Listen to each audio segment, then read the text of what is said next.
Terima kasih. Memang di ayat Al-Quran ada wala tashtaru bi ayati tsamanan qalila. Janganlah kalian menjual ayat-ayatku dengan harga yang sedikit atau harga yang murah. Ini konteksnya adalah dahulu orang-orang di zaman Nabi Shallallahu Alaihi Wasallam ada pendeta, ada tokoh agama yang paham tentang Taurat, yang paham tentang Injil. Di sana disebutkan ciri-ciri kenabian Nabi Shallallahu Alaihi Wasallam, tetapi mereka tidak sampaikan.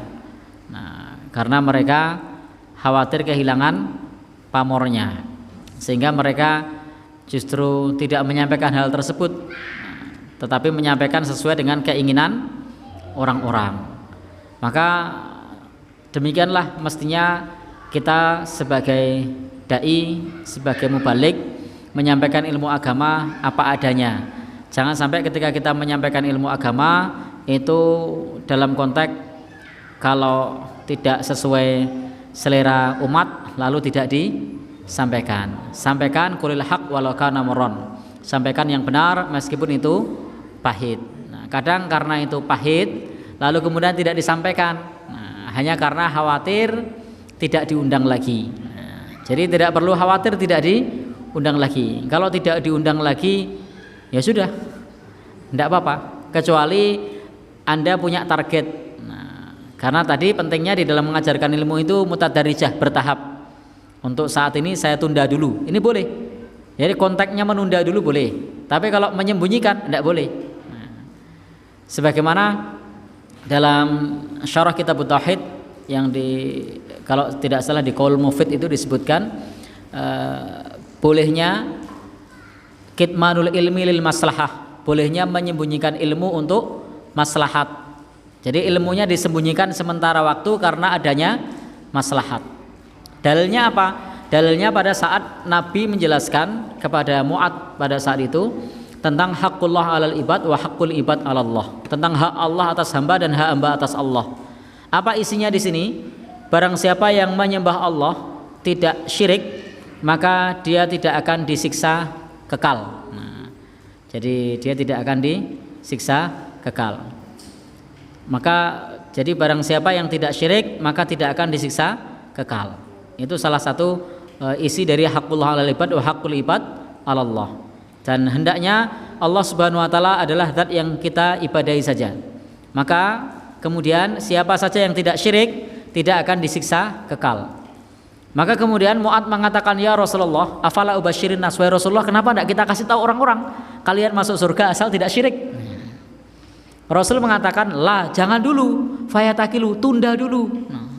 Kenapa disuruh tunda? Ini awal-awal dakwah berapi, nanti orang tidak mau sholat, tidak mau ibadah, yang penting tidak syirik. Nah, sehingga ditunda dulu. Rasul mengatakan kepada Mu'ad, tunda dulu.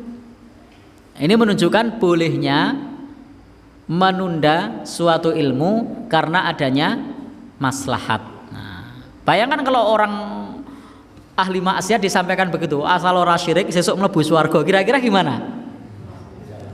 Ya, jalan terus kan? Maka jangan dikasih tahu itu. Sampaikan kepadanya, maksiat itu dosa besar. Nah, apa yang Anda kerjakan ini di dalam hadis Nabi seperti ini. Api neraka itu panasnya 70 kali lipat daripada panas api dunia. Satu hari di akhirat setara dengan 50.000 tahun perhitungan dunia. Bayangkan kalau di sana masuk neraka 2 hari saja gosong kamu. Loh, kenapa tidak dikasih tahu yang asal tidak syirik masuk surga? Kenapa tidak dikasih tahu yang itu? Karena adanya maslahat biar dia bertobat. Bayangkan dia belum bertobat sudah dibilang asal tidak syirik nanti masuk surga. Apa yang terjadi? Maksiat terus. Gimana? Nah, dipol-polke nanti. Nah, sehingga disinilah pentingnya kita memahami siapa audien yang diajak bicara, siapa yang perlu kita sampaikan di bab-bab ini. Maka tadi konteksnya menjual ayat, di dalam ayat-ayat tadi menjual ayat sedikit itu adalah ketika kita menyembunyikan ayat Al-Quran atau Al-Quran disampaikan sesuai dengan pesanan, sesuai dengan kemauan, tidak disampaikan apa adanya. Nah, Maka dalam masalah itu hendaknya kita menyampaikan kebenaran itu sesuai dengan teksnya. Jangan sampai kita menafsirkan Al-Qur'an sesuai dengan kemauannya sendiri. Man fassaral Qur'ana bi ra'yihi, barang siapa menafsirkan Al-Qur'an dengan ra'yunya, itu disebutkan meskipun dia itu benar, maka dia fa'akhto'a, dia itu salah. Nah, jadi menafsirkan Quran dengan ra'yunya itu tidak boleh. Kemudian juga dikatakan falyatabawa maq'adu minan nar. Ini ada di Muqaddimah Mukhtasar Tafsir Ibnu Katsir. Disebutkan barang siapa menafsirkan Al-Qur'annya dengan ra'yunya, maka dia carilah tempat duduknya di api neraka. Artinya kita menafsirkan Quran itu tidak boleh semata-mata diotak-atik gaduk matuk. Nah, itu tidak boleh. Karena tadi Nabi mengatakan carilah tempat duduknya di neraka. Karena termasuk menjual ayat-ayat Allah kalau ditafsirkan hanya sesuai dengan kemauannya, sesuai dengan kepentingannya. Saya jadi ingat dulu saya pernah membaca majalah lama, majalah tahun 80-an. Majalah tahun 80-an, di majalah itu disebutkan tentang perang ayat. Nah, jadi ada kampanye perang ayat di majalah tahun 80-an.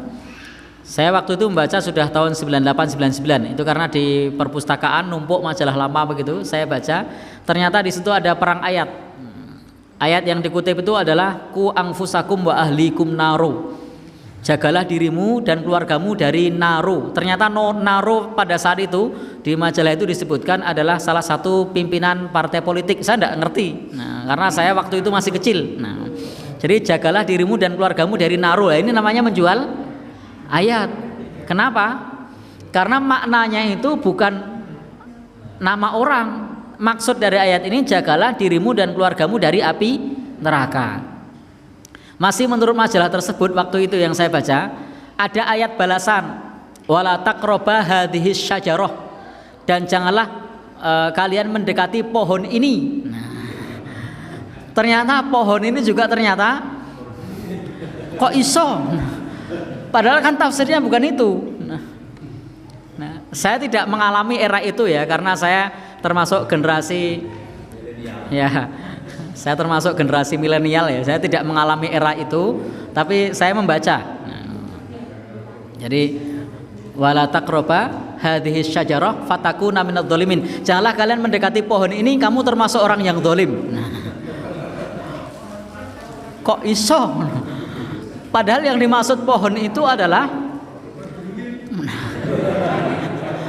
pohon yang disebutkan di dalam Al-Qur'an ini, pohon yang ketika dimakan oleh Adam dan istrinya maka membuat mereka tergelincir ke dunia, yang iblis menyebutnya syajaratul khuldi, kata iblis.